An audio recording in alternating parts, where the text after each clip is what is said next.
Hello प्यारे बच्चों, मैं गोविंद कुमार आप सभी बच्चों को विजार्ड ऑफ साइंस क्लासेस पर हम स्वागत करते हैं। बच्चों, हम पहले ही आप सभी के साथ कमिटमेंट कर चुके थे कि हम जल्द ही इस चैनल के माध्यम से क्लास 10th और क्लास 9th के जो साइंस सेक्टर का जो सब्जेक्ट है उसको हम लेके आएंगे। और इस क्लास में आज हम लोग बायोलॉजी के जो क्लास 10th का जो फर्स्ट चैप्टर है हमारा जो जैव प्रक्रम है, हम उसके ऊपर आज की क्लास में चर्चा करने वाले हैं और इसके बारे में हम लोग समझने वाले हैं कि क्या चीज़ें हैं। हमारे जो बोर्ड एग्जाम है बिहार विद्यालय परीक्षा समिति, इससे कितने क्वेश्चंस पूछते हैं, ये तमाम चीज़ों की चर्चा हम आज की क्लास में करेंगे। इन तमाम चीज़ों की चर्चा करते हुए हम आपके साथ एक बात कहना चाहते हैं कि साइंस हमारा जो एक ऐसा सब्जेक्ट होता है जिसमें नंबर की अगर हम बात करें तो फुल में फुल मार्क्स को लाया जा सकता है, ऐसा नहीं है कि नहीं लाया जा सकता है।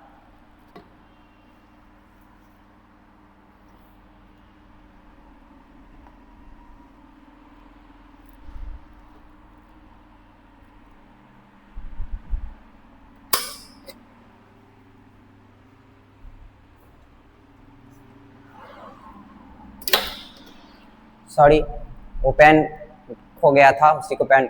तो चलिए हम बात करते हैं सबसे पहले साइंस, विज्ञान। अगर हम साइंस की बात करें, आपके सामने जो साइंस है हम लोगों का,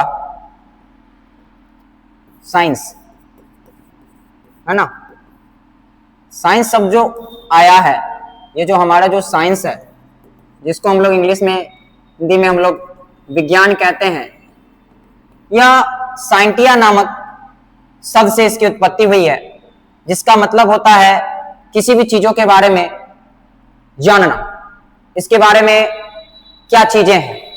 साइंटिया का मतलब ही होता है किसी चीज के बारे में जानना, जानना इंग्लिश में जिसको हम नाउ बोल सकते हैं। तो हमें साइंस एक ऐसा सब्जेक्ट है जो हमें किसी भी चीज के बारे में जानने की जानकारी देता है कि कौन चीजें हैं। जैसे आज आपने पढ़ा प्रकाश का परावर्तन हो या फिर हमारे जो भोजन के अंग हैं, जितनी भी चीजों के बारे में होता है, ये हमारे सारे के सारे चीज हमें साइंस बतलाती है। और इसमें आपको पता है कि अध्ययन करने के दृष्टिकोण से अगर हम बात करें आपके सामने, तो अध्ययन करने के दृष्टिकोण से विज्ञान को अध्ययन करने की दृष्टिकोण से विज्ञान को मुख्यतः 3 भाग में बांटा गया है, जिसमें सबसे पहला भाग हम लोगों का आता है भौतिकी, जिसको हम लोग फिजिक्स कहते हैं। दूसरा हम लोगों का आता है रसायन शास्त्र, जिसको हम लोग केमिस्ट्री कहते हैं। तीसरा हम लोगों का आता है जीव विज्ञान, जिसको हम इंग्लिश में बायोलॉजी कहते हैं।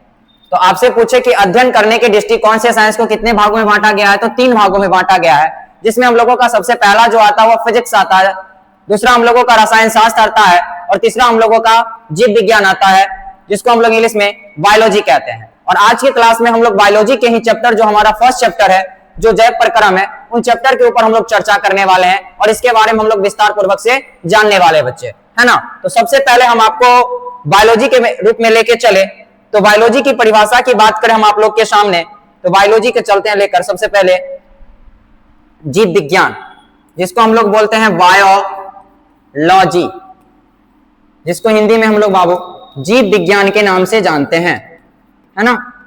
जीव विज्ञान, बायोलॉजी जो है वह ग्रीक भाषा, जो यूनानी शब्द है वह 2 शब्दों से मिलकर बना है। बायोलॉजी एक बना है बायोस, दूसरा बना है लॉजिया या लॉगिस। बायोस का मतलब होता है जीवन, बायोस का मतलब क्या आता है, जीवन। तो बायोलॉजी कितने शब्दों से मिलकर बना है, 2 शब्दों से मिलकर बना है। आपसे कोई पूछे बायोलॉजी कितने शब्दों से मिलकर बना है, 2 शब्दों से। और ये जो शब्द आया किस भाषा से उठ के आया है, ग्रीक, जिसको हम लोग यूनानी भाषा भी कह सकते हैं। ये ग्रीक भाषा के 2 शब्दों से उठ के आया है। एक हमारा बायोस होता है, जिसको हम लोग बायोस बोलते हैं, और बायोस का मतलब होता है जीवन, और दूसरा होता है लोगिया, जिसका मतलब होता है अध्ययन करना, जिसका मतलब क्या होता है, अध्ययन करना। तो आपसे पूछे कि बायोलॉजी कितने शब्दों से मिलकर बना है? 2 शब्दों से। कौन सी भाषा से उठ के आया है? ग्रीक भाषा अर्थात यूनानी भाषा से उठ के आया है। जो कौन कौन शब्दों से? एक बायोस है और दूसरा हमारा लॉजिया है। बायोस का मतलब होता है जीवन, बायोस का मतलब होता है जीवन, और लॉजिया का मतलब होता है अध्ययन करना। अर्थात बायोलॉजी हमारा एक ऐसा सब्जेक्ट है जिसके अंतर्गत हम लोग किसी भी जीव जंतु पेड़ पौधा जितने भी प्राणी हैं उन सभी प्राणियों के बारे में अध्ययन करते हैं। अर्थात उनके जीवन में क्या प्रकार की पोषण की विधि है, वह कैसे श्वसन करते हैं, वह कैसे उत्सर्जन करते हैं, वह कैसे जनन करते हैं, ये तमाम चीजों की जो जैविक क्रियाएं की बातें हैं, जो जैव प्रक्रम की बातें हैं, वह जैव प्रक्रम से संबंधित जितनी बातें हैं वह सभी के सभी हम किसके अंतर्गत पढ़ते हैं? बायोलॉजी के अंतर्गत पढ़ते हैं। सभी के सभी हम किसके अंतर्गत पढ़ते हैं? बायोलॉजी के अंतर्गत पढ़ते हैं, जिसमें हमने बतलाया।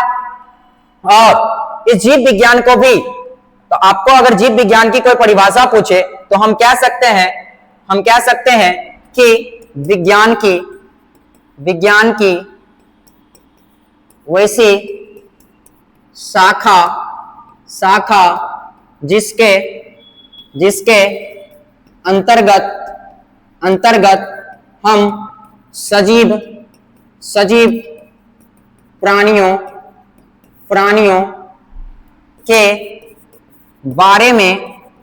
बारे में अध्ययन करते हैं, उसे हम लोग जीव विज्ञान कहते हैं। तो कोई आपसे पूछे जीव विज्ञान क्या है, तो आप कहिएगा कि विज्ञान की ऐसी शाखा जिसके अंतर्गत हम लोग सजीव प्राणियों के बारे में क्या करते हैं? अध्ययन करते हैं, जानकारी प्राप्त करते हैं, वही हमारे लिए क्या कहलाता है? जीव विज्ञान कहलाता है। उसी को हम लोग बायोलॉजी के नाम से क्या करते हैं? जानते हैं। ये तमाम चीजें होती है जो विज्ञान की हमको बताता है। आगे चलकर जीव विज्ञान को भी बच्चे 2 भागों में बांटा गया है।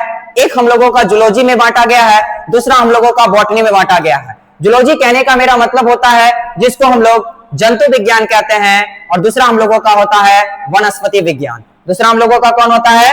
वनस्पति विज्ञान होता है। तो जीव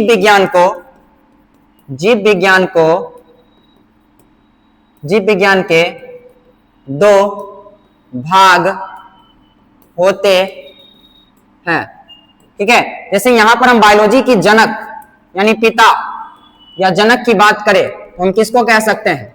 अरस्तु साहब को कहते हैं। किनको कहते हैं? अरस्तु साहब को जीव विज्ञान का पिता या फिर जनक कहा जाता है। तो यहां हम आ रहे हैं कि जीव विज्ञान के 2 भागों में बांटा गया है। एक है हम लोगों का जंतु विज्ञान। पहला जो हम लोगों का कौन है? जंतु विज्ञान, जिसको इंग्लिश में हम लोग जूलॉजी कहते हैं, जिसको इंग्लिश में हम लोग क्या बोलते हैं? जूलॉजी के नाम से जानते हैं। दूसरा हम लोगों का होता है वनस्पति विज्ञान, जिसको हम लोग इंग्लिश में बॉटनी के नाम से जानते हैं। जिसको हम लोग इंग्लिश में किस नाम से जानते हैं? बॉटनी के नाम से जानते हैं। तो आपसे पूछे कि जीव विज्ञान के कितने भागों में बांटा गया, तो आपका जवाब आना चाहिए कि जीव विज्ञान को 2 भागों में बांटा गया। एक बांटा गया जंतु विज्ञान में, जिसको हम इंग्लिश में जूलॉजी के नाम से जानते हैं। दूसरा हम लोगों का बांटा गया वनस्पति विज्ञान में, जिसको इंग्लिश में हम लोग बॉटनी के नाम से जानते हैं। जिस प्रकार हमारे दैनिक जीवन में सबसे ज्यादा अगर बाबू देखा जाए तो हमारे माता पिता का योगदान होता है, उसी प्रकार से इस जीव विज्ञान के बारे में या जंतु विज्ञान के बारे में या वनस्पति विज्ञान के बारे में जो बतलाने का काम किए थे, वो वैज्ञानिक को हम लोग जनक या फिर उस सब्जेक्ट का पिता के नाम से जानते हैं। जिसमें जंतु विज्ञान को जो विस्तार पूर्वक से बतलाने का काम किए थे वह हम लोगों के थे अरस्तु।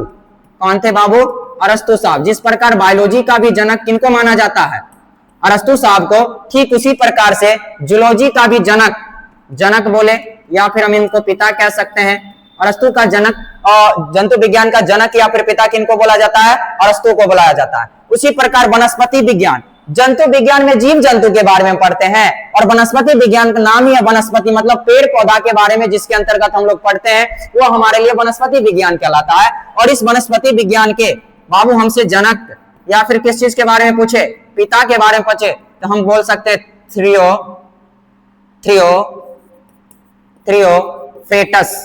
थ्रियोफ्रेटस साहब को हम लोग वनस्पति विज्ञान के जनक या पिता के नाम से जानते हैं। ये हमारा बायोलॉजी का इंट्रोडक्शन था, जो इस चीज के बारे में हम लोगों को पढ़ना था, जिसके बारे में हम लोगों को जानना था।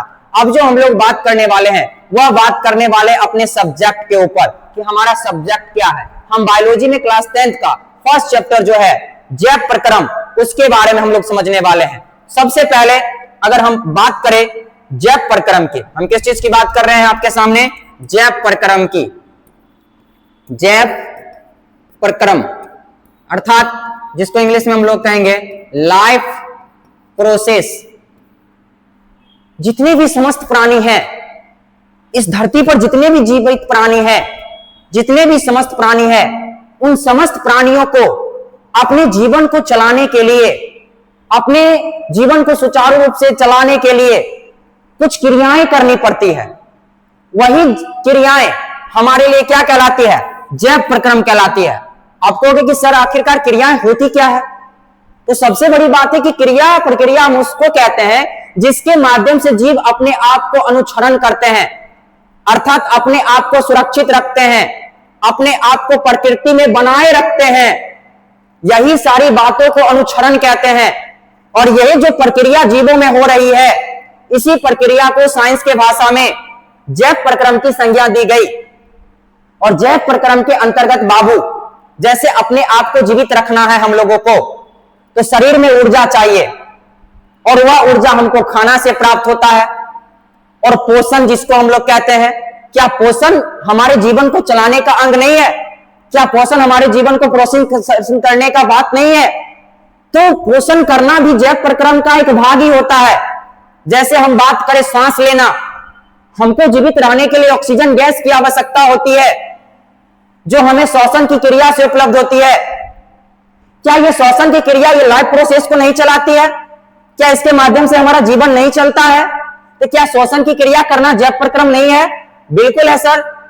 उसके बाद उत्सर्जन करना, जैसे हमारे बॉडी से किसी चीज का निष्कासन होना, मल मूत्र का त्याग करना, ये उत्सर्जन है। ये उत्सर्जन है। क्या ये लाइफ का हिस्सा नहीं है? जैसे परिवहन करना, हमारे बॉडी में जो हमारे यहाँ जो शिराएं पाई गई है, धमनियां पाई गई है, इसके माध्यम से हमारे संपूर्ण बॉडी में ब्लड का सर्कुलेशन होता है और इसी ब्लड सर्कुलेशन के माध्यम से हमारा लाइफ चलता है। क्या हमारा ये जैव प्रक्रम का भाग नहीं है? बिल्कुल भाग है सर। उसके बाद होता है जनन करना, अर्थात जो हम आपके सामने हैं, हमारी माताएं पिताएं ने जनन की प्रक्रियाओं के द्वारा मानव अस्तित्व को बनाए रखने के लिए अपने जैसे संतति को जन्म देते हैं। क्या ये लाइफ का हिस्सा नहीं है? क्या लाइफ का चरण नहीं है? ये सारे के सारे जैव प्रक्रियाओं का एक अंग है, भाग है। इसके बिना हमारा जीवन का चलना संभव नहीं है। तो जैव प्रक्रम के अंतर्गत सम्मिलित होने वाले भाग, जैसे मनुष्य की बात करें या फिर अन्य जीव की बात करें, पोषण करना, परिवहन करना सर, श्वसन करना सर, उत्सर्जन करना सर, और जनन करना, सब ये सभी के सभी जैव प्रक्रम का भाग है। और इस जैव प्रक्रम में हमारा जो पहला चैप्टर बनाया गया है, इसी चीजें के बारे में क्लास 10th के संपूर्ण 10th क्लास में अनुवांशिक चीजें के बारे में पढ़ना रहता है। और जिसमें आज की क्लास में बाबू हमसे सबसे जो पहले हम बात करने वाले हैं, वह बात करने वाले हैं पोषण के ऊपर, न्यूट्रिशन के ऊपर। आखिरकार जीवों को ऊर्जा करने के लिए, वृद्धि करने के लिए, शारीरिक संरचना को विकास करने के लिए हमें भोजन की आवश्यकता होती है।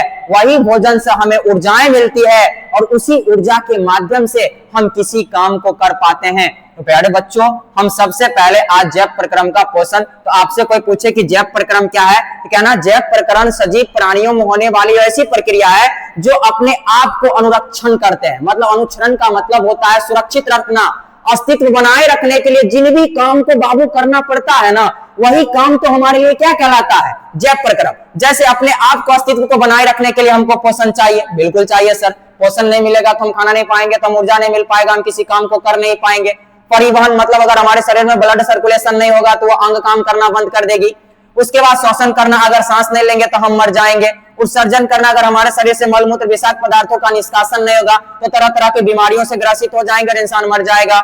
जनन करना अर्थात प्रकृति में अपने संख्या को बनाए रखने के लिए, अपने वंश को बनाए रखने के लिए, अस्तित्व को बनाए रखने के लिए जीव अपने जैसे प्राणी को जन्म देते हैं, और यही प्रक्रिया हमारे लिए क्या कहलाता है बाबू? जनन कहलाता है। क्या ये सारी क्रियाएं हमें नहीं करना पड़ता है? ये सभी जैव प्रक्रम का भाग होता है, जिसमें हम सबसे पहले प्यारे बच्चों हम लोग बात करने वाले हैं जैव प्रक्रम की, और जैव प्रक्रम में सर्वप्रथम हम लोग देखते हैं जैव प्रक्रम क्या है। तो चलिए जैव प्रक्रम को हम लोग देखते हैं। जैव प्रक्रम क्या है, ये सारी चीजों को अच्छे ढंग से हम लोग समझने वाले हैं और जानने वाले हैं। चलिए बच्चों आ जाइए। जैव प्रक्रम, आप ये पता होनी चाहिए कि जैव प्रक्रम क्या है, जिसको हम लोग लाइफ प्रोसेस कहते हैं। तो आपको पता है कि जिसके माध्यम से जीव अपने अस्तित्व को बनाए रखने के लिए जिन किन क्रियाओं को करते हैं, वही क्रियाएं हमारे लिए क्या कहलाती है? जैव प्रक्रम। कह रहा है ना कि जैव प्रक्रम, जिसको इंग्लिश में लाइफ प्रोसेस कहते हैं, वे सभी क्रियाएं कहने का मतलब काम, जो जीवों को जीवन को क्या रखने के लिए, बनाए रखने के लिए संपन्न होती है, वही हमारे लिए बाबू क्या कहलाती है? जैव प्रक्रम कहलाती है। अर्थात वे सभी क्रियाएं जो अपने आप को अस्तित्व को बनाए रखने के लिए, प्रकृति में अस्तित्व बनाए रखने के लिए जो हम काम करते हैं, जो क्रियाएं मनुष्य के अंतर्गत या जीवों के अंतर्गत संपन्न होती है बाबू, वो हमारे लिए क्या कहलाती है? जैव प्रक्रम कहलाती है। जैसे पोषण करना, श्वसन करना, परिवहन करना, उत्सर्जन करना, नियंत्रण एवं समन्वय करना, जनन करना, ये सभी के सभी क्रियाएं हमारे लिए क्या बाबू कहलाती है? जैव प्रक्रम कहलाती है। और इस जैव प्रक्रम में सबसे पहले जो हम लोग समझने वाले पोषण के बारे में, जिसको इंग्लिश में हम लोग न्यूट्रिशन कहते हैं। जिसको इंग्लिश में हम लोग क्या बोलते हैं? न्यूट्रिशन बोलते हैं। न्यूट्रिशन के नाम से हम लोग इसको जानते हैं, न्यूट्रिशन। आपसे पूछे कि पोषण को इंग्लिश में हम लोग क्या बोलते हैं? न्यूट्रिशन। पोषण का मतलब ही होता है भोजन को प्राप्त करना। पोषण का मतलब ही क्या होता है? भोजन को प्राप्त करना ही क्या कहलाता है सर? पोषण कहलाता है ना। तो बच्चों हम सबसे पहले बात कर रहे हैं पोषण करना, कि भोजन को ग्रहण करना तथा उसका पाचन करना और पोषक तत्वों की अवशोषण करना तथा उनका उपयोग करके ऊर्जा को प्राप्त करना ही क्या कहलाता है? पोषण कहलाता है। सबसे पहले अगर हम खाना खाते हैं तो भोजन को ग्रहण करते हैं, ग्रहण होने के बाद हमारे शरीर में उस भोजन का क्या होता है बाबू? पाचन होता है। जब पाचन होता है तो उस भोजन में आप जानते हो कि अनेक प्रकार के पोषक तत्व पाए जाते हैं, जैसे कार्बोहाइड्रेट हो गया, वसा हो गया, प्रोटीन हो गया, विटामिन हो गया, खनिज लवण हो गया। ये सभी चीजों का हमारे शरीर में पोषक तत्वों का क्या होता है? अवशोषण होता है। और अवशोषण करने के बाद वह सभी के चीज हमारे शरीर में ऊर्जा के रूप में प्राप्त होती है, और यही प्रक्रिया बाबू हमारे लिए क्या कहलाता है? पोषण कहलाता है। तो आपसे पूछेगा पोषण क्या है, तो कहना जैव प्रक्रम की वैसी प्रक्रिया जिसके अंतर्गत मनुष्य भोजन को ग्रहण करता है एवं उसका पाचन करता है और अपने शरीर के अंदर पोषक तत्वों का अवशोषण करके ऊर्जा की प्राप्ति करता है, यही प्रक्रिया सर हमारे लिए क्या कहलाती है? पोषण कहलाती है। यही प्रक्रिया हमारे लिए क्या कहलाती है? पोषण कहलाती है। और पोषण मनुष्य दो प्रकार के होते हैं, और पोषण करने की अनेक विधियां हैं, और उस अनेक विधियों में हम बात करें बाबू तो पोषण के मुख्यतः कितने प्रकार होते हैं? 2 प्रकार होते हैं। पोषण के मुख्यतः कितने प्रकार होते हैं? 2 प्रकार होते हैं। एक हमारा जो हम लोगों का होता है स्वपोषण, जिसको इंग्लिश में हम लोग ऑटोट्रॉफिक न्यूट्रिशन के नाम से जानते हैं। दूसरा हम लोगों का होता है परपोषण, जिसको इंग्लिश में हम लोग हेट्रोट्रॉफिक न्यूट्रिशन के नाम से जानते हैं। जैसे यहाँ पर हम बताते हैं ऑटोट्रॉफिक और ट्रॉफिक न्यूट्रिशन क्या है, तो सबसे पहले अगर हम ऑटोट्रॉफिक और हेट्रोट्रॉफिक को हम लोग जानने के लिए हम जाए तो सबसे पहले ऑटोट्रॉफिक को समझते हैं। ऑटोट्रॉफिक न्यूट्रिशन, ऑटोट्रॉफिक न्यूट्रिशन ये भी ग्रीक भाषा के, कौन सी भाषा के हम बात करें?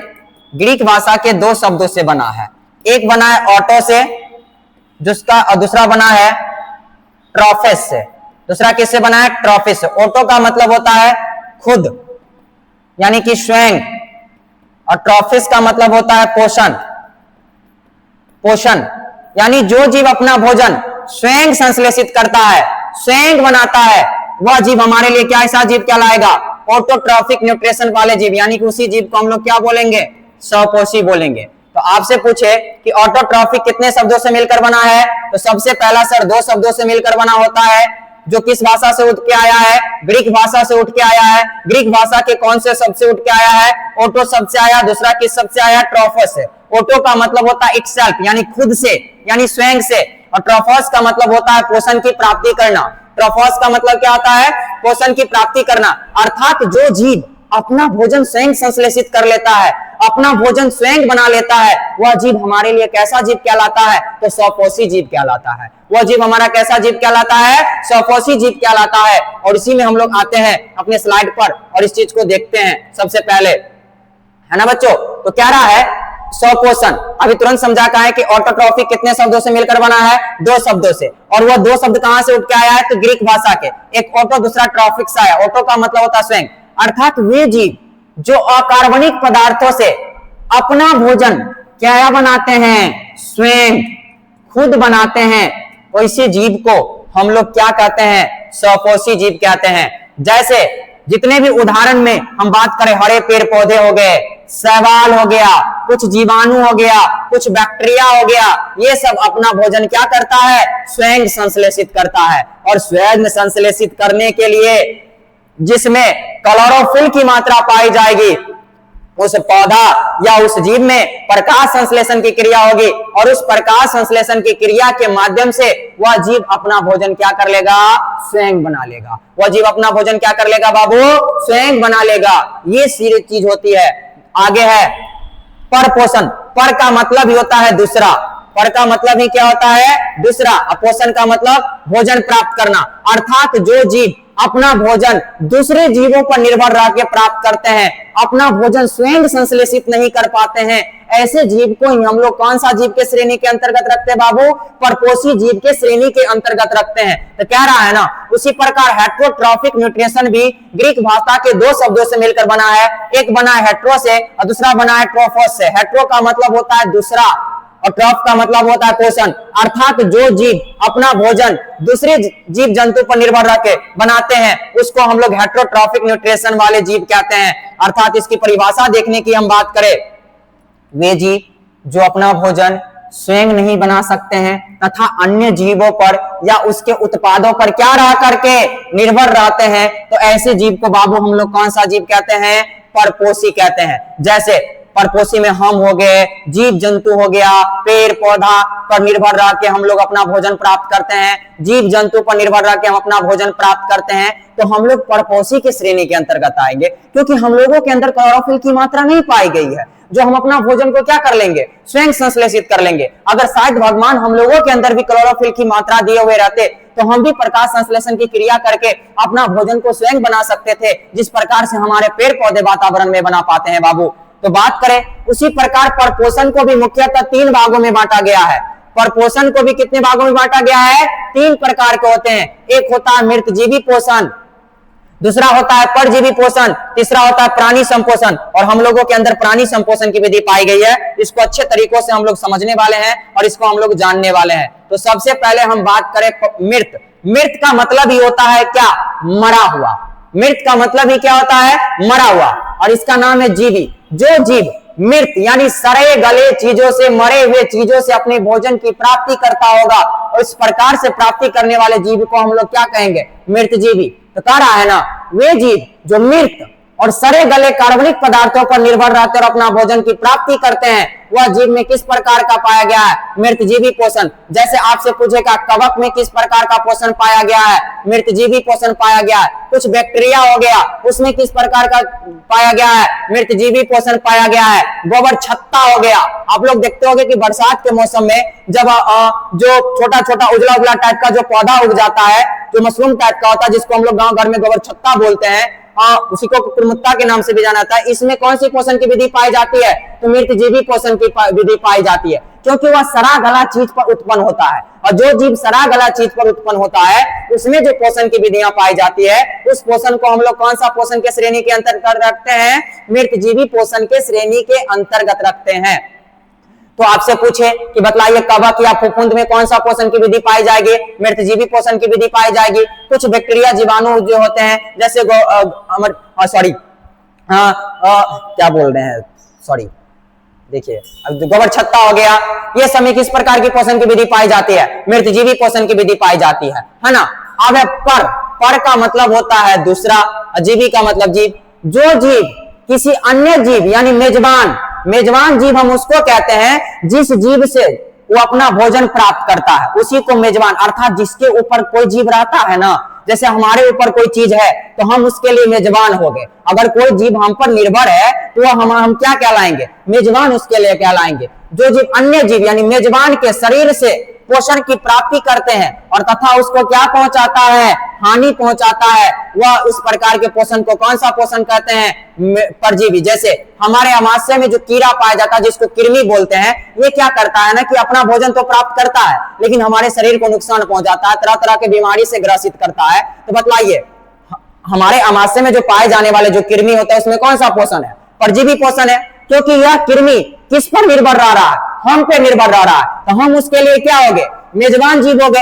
अब ये अपना तो पोषण प्राप्त कर लेगा लेकिन हमको शरीर में क्या फैलाएगा? बीमारी फैलाएगा। तो बताइए, हम लोगों को क्या पहुंचाया? हानि पहुंचाया। तो इस प्रकार से जो पोषण करने वाले जो जीव होते हैं बाबू, उस जीव को हम लोग कौन सा जीव कहते हैं? परजीवी कहते हैं। और उस प्रकार से जो पोषण प्राप्त करता है उस पोषण को कौन पोषण कहते हैं? परजीवी पोषण कहते हैं। पोषण का मतलब होता है भोजन प्राप्त करने की विधियां। आपसे कोई पूछे कि इस पोषण का शाब्दिक अर्थ क्या होता है तो आप एक शब्द में कह सकते हो कि पोषण का मतलब ही होता है सर कि भोजन की प्राप्ति करने की विधियां। आगे बात कह रहा है, जैसे जू जिसको ढील कहते हैं, टीक भी एक प्रकार का क्या होता है? परजीवी जीव ही है जो खून चूसने का काम करती है, उसी को टीक। अमरबेल, आप पेड़ पौधा पर जो पीला पीला टाइप की लत्ती का जो देखते हैं वही तो अमरबेल है। वह क्या करता है? जिस पेड़ पौधा पे रहता है उससे भोजन प्राप्त करते हैं। आप देखते होंगे कि वह अगर वह जो अमरबेल की लत्ती है अगर उसको ज्यादा समय तक उसके ऊपर से नहीं हटाया जाए तो क्या होता है? पौधा सूख जाता है, अर्थात उसको हानि पहुंचा रहा है कि नहीं पहुंचा रहा है? खुद वह उससे पोषण प्राप्त कर रहा है और पोषण प्राप्त करके उसको हानि पहुंचा रहा है, ये तो गलत बात है। तो इस प्रकार के पोषण के करने वाले जीव को कौन सा जीव कहते हैं? परजीवी। तो पूछेगा आपसे, अमरबेल में किस प्रकार का पोषण की विधि पाई गई है? परजीवी पोषण। जू यानी ढील में किस प्रकार के पोषण? परजीवी पोषण। कृमि में किस प्रकार की पोषण? परजीवी पोषण। टीक में किस प्रकार की पोषण? परजीवी पोषण। ये पोषण है। उसके बाद होता है हम लोगों का अगला जो पोषण की विधि है वह है प्राणी संपोषी, जिसको होलोजेनिक न्यूट्रिशन के नाम से जानते हैं। वे जीव जो तैयार भोजन ग्रहण करते हैं तथा उसे पचाते हैं और उसे अवशोषित करते हैं, यह कैसा जीव कहलाएगा? प्राणी। जैसे सभी मानव, पशु, गाय, कुत्ता, शेर। अर्थात आप बतलाइए, तैयार भोजन जैसे पेड़ पौधा से हम क्या प्राप्त करते हैं? अनाज प्राप्त करते हैं। अनाज पहले से ही तैयार होता है। आप ये नहीं कहिएगा कि सर हम अनाज को तैयार करते नहीं, बल्कि उसको हम पकाते हैं। तैयार तो वह पहले से ही रहता है, तैयार तो प्राकृतिक विधि से पहले से ही है। जैसे हम चावल की बात करें, क्या चावल को आप बनाए हो? वह चावल पहले से तैयार है, बल्कि उस चावल को हमने पकाया है, उसको उबाला है ताकि उसका स्वादिष्ट अच्छा लगे, खाने में अच्छा लगे और हमारे शरीर में उसकी पाचन की क्रिया सुचारू रूप से हो सके। उसको पकाना कहते हैं, उसको बनाना नहीं कहते हैं। उसके बाद जिसमें तो पूछेगा मानव में किस प्रकार की पोषण पाई गई है? प्राणी संपोषण। कोई पशु में किस प्रकार की प्राणी संपोषण? जैसे गाय हो गया, कुत्ता हो गया, शेर हो गया। तो ये सब भी क्या करता है? भोजन को ग्रहण करता है। वो भोजन ग्रहण करते तो हमारे शरीर में उसका पाचन होता है, पाचन होने के बाद उसका शरीर में अवशोषण होता है और अवशोषण करने के फलस्वरूप हम लोगों को ऊर्जा की प्राप्ति होता है। तो इस प्रकार से जो जीव भोजन की प्राप्ति करता है उसको हम लोग क्या बोलते हैं? प्राणी संपोषी कहते हैं। अब है पौधा में पोषण की क्रिया, यानी क्या? Nutrition of the plants. यानी आप जो हम लोग समझने वाले हैं वह समझने वाले हैं पौधों में पोषण, यानी न्यूट्रिशन इन प्लांट्स। किसके बारे में समझने वाले हैं? न्यूट्रिशन इन प्लांट्स, यानी कि पौधों में पोषण की विधियां जो पाई जाती है, इस चीज के बारे में हम लोग समझने वाले हैं। तो सबसे पहले बाबू कह रहा है कि जो हमारा हरा पेड़ पौधा है, अब हरा पेड़ पौधा अर्थात उसके अंदर किस चीज की मात्रा पाई जाएगी? क्लोरोफिल की मात्रा पाई जाएगी। और क्लोरोफिल की मात्रा अगर उसके अंदर सर पाया गया तो उसमें कौन चीज की क्रिया होगी बाबू रे? प्रकाश संश्लेषण की क्रिया होगी। किस चीज की क्रिया होगी? प्रकाश संश्लेषण की क्रिया होगी। उसमें प्रकाश संश्लेषण की क्रिया होगी। तो जिस जीव में क्लोरोफिल की मात्रा पाई जाएगी उस जीव में किस चीज की क्रिया होगी? प्रकाश संश्लेषण की। क्या रहा है ना कि हरे पेड़ पौधे क्या होते हैं? स्वपोषी होते हैं। ऊपर ही बताएं स्वपोषी के बारे में। वे प्रकाश संश्लेषण की प्रक्रिया के द्वारा सूर्य के उपस्थिति में जल और वायु में उपस्थित कौन? कार्बन डाइऑक्साइड गैस से अपना भोजन बनाते हैं। यह प्रक्रिया क्या कहलाती है?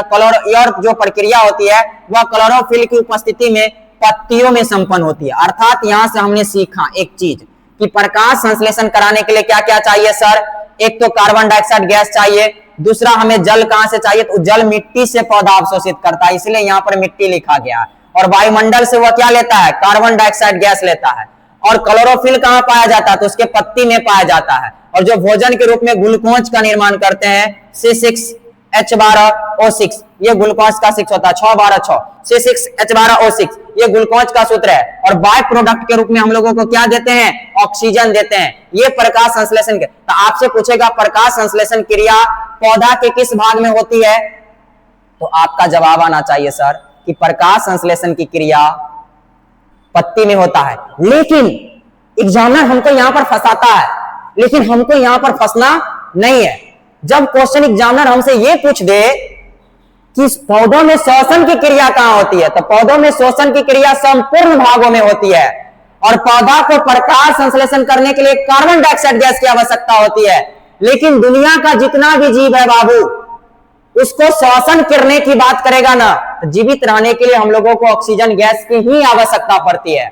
चाहे वह पेड़ पौधा हो, चाहे दुनिया का कोई भी समस्त प्राणी हो, अगर वह श्वसन की बात करा तो पूछेगा पेड़ पौधा श्वसन करने के लिए कौन सा गैस का उपयोग करते हैं, वहां पर रुकना है।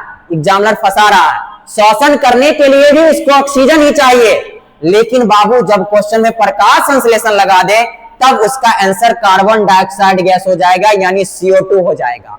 और प्रकाश संश्लेषण की क्रिया केवल और केवल दिन के समय में संभव है, क्योंकि दिन के समय में सूर्य प्रकाश उपस्थित होता है।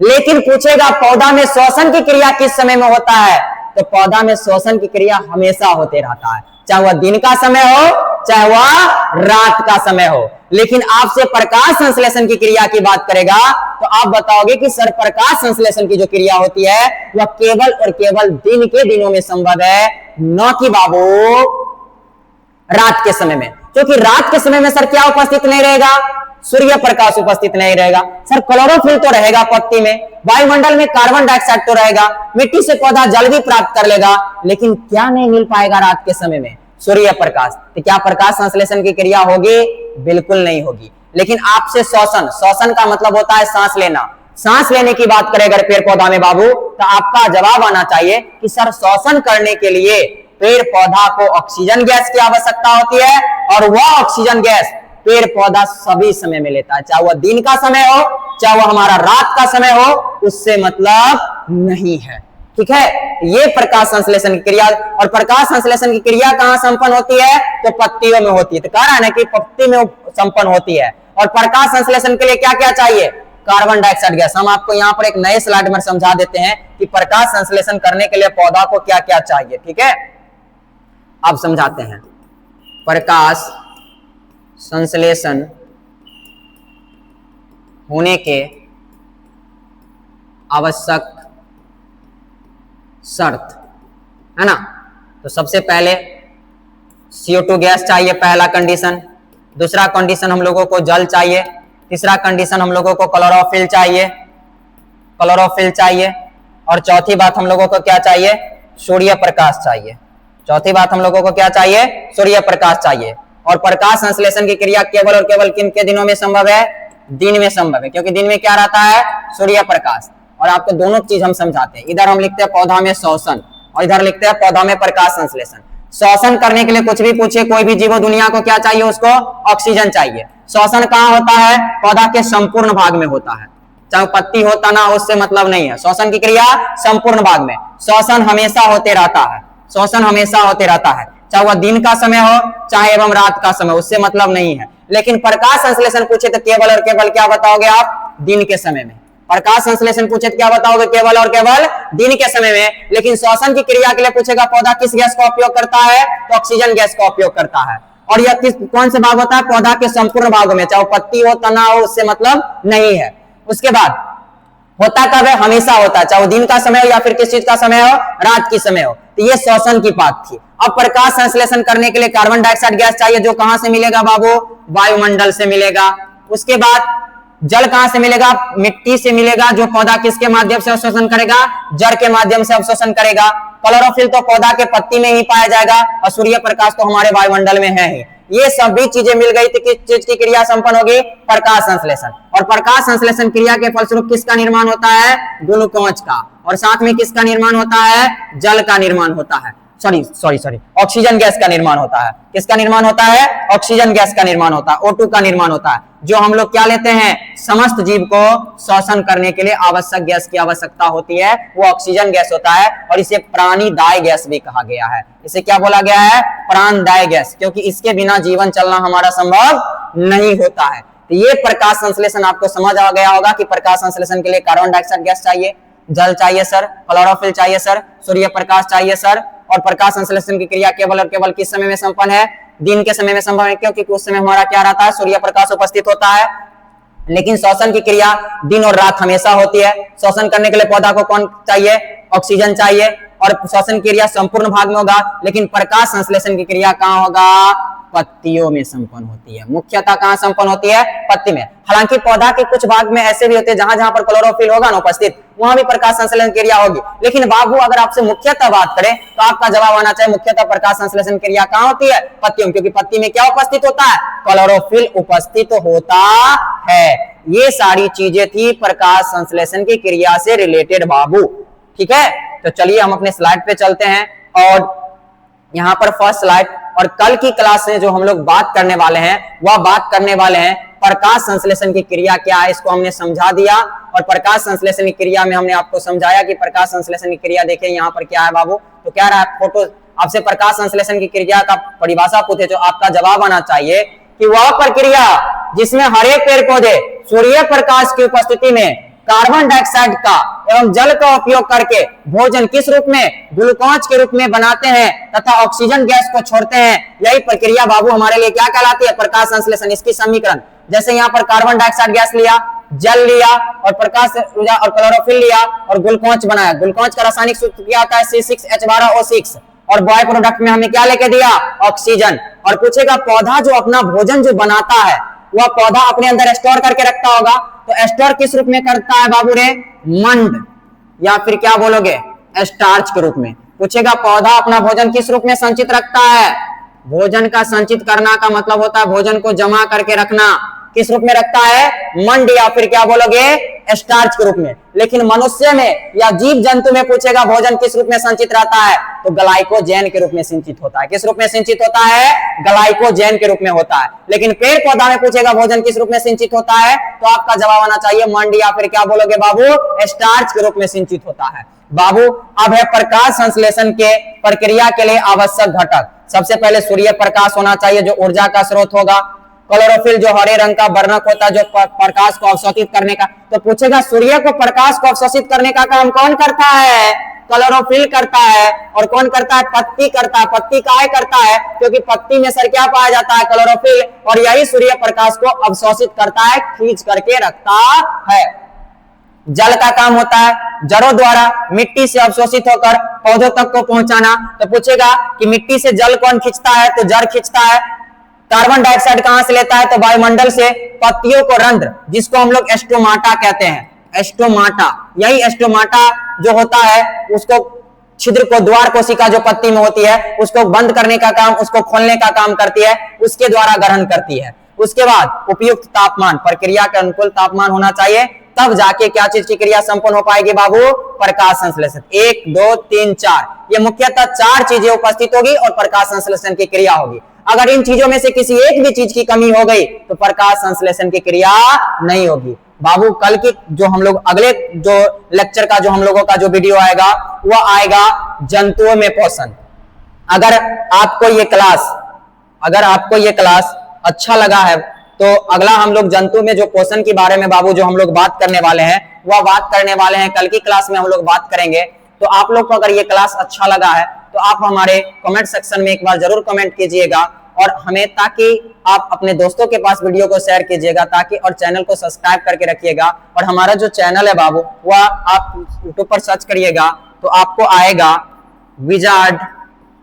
Wizard of science Y G Kumar's, ये हमारा चैनल है, इसको आप लोग सब्सक्राइब कर लीजिए।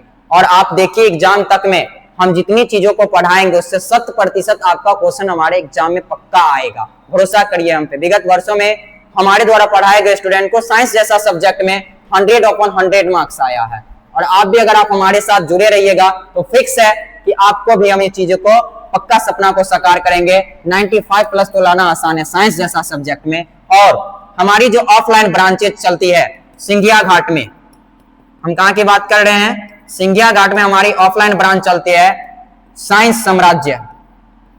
साइंस साम्राज्य जो ब्रह्म स्थान के पास है, आप वहां पे class 9th 10th and 11th 12th बेहतरीन टीचर के साथ आप एजुकेशन बाबा के गाइडलाइंस के अंतर्गत आप पढ़ सकते हैं। ये हमारी ऑफलाइन ब्रांच है। अगर आप जुड़ना चाहते हैं तो आप हमारी ऑफलाइन क्लास में आके जुड़ सकते हैं और हमारे ऑनलाइन वीडियो रेगुलर रूप से इसी चैनल पर आते रहेगा। और आप लोग चैनल को सब्सक्राइब कीजिएगा, वीडियो के नीचे कमेंट कीजिएगा कि हाँ सर इसका नेक्स्ट स्टेप का भी वीडियो आना चाहिए, तो हमारी एक ऊर्जा बनेगी और हम आपको वीडियो प्रोवाइड करेंगे। इसके बदले हमें कुछ नहीं चाहिए, बस आपका एक चैनल सब्सक्राइब, वीडियो का लाइक और वीडियो के नीचे कमेंट अपने दोस्तों के पास शेयर कीजिए। अगर आपको क्लास ऑफलाइन के माध्यम से पढ़ना है तो आप सिंघिया घाट में साइंस सम्राट में आ सकते हैं। ये सिंघिया घाट विभूतिपुर समस्तीपुर के अंतर्गत पड़ता है। आप यहाँ पे आके हमारी ऑफलाइन क्लास से जुड़ सकते हैं जो ब्रह्म स्थान के पास है।